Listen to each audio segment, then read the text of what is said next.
Welcome to Code Fix, where you learn and enhance your programming experience. In this video we have shared how to check module or all package names. To check the module or all package names in Python, you can use the dir function. The dir function returns a list of all the names defined in the current namespace, or in the namespace of the specified module or package. Here are some examples. Check module names. To check the names of a specific module, you can simply import the module and then use the dir function. For example, to check the names defined in the OS module, you can do the following. Now let's run this example code. Here is the output you will get. This will print a list of all the names defined in the OS module, including functions, constants, and classes. Check package names.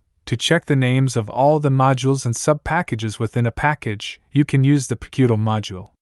For example, to check the names of all the modules and sub-packages within the NumPy package, you can do the following. Now let's run this example code. Here is the output you will get.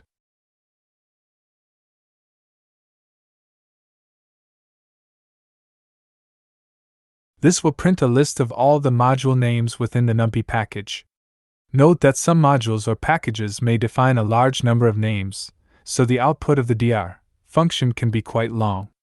You can use the help function to get more information about a specific name, or use filtering techniques to find the names you are interested in. Hopefully this video helps you to sort out the issue you were facing. If you still face problem or need further help, just write in comments. I will reply you as soon as possible. Before you go, if you like this video, you can subscribe for this channel for future videos which can help and assist you further.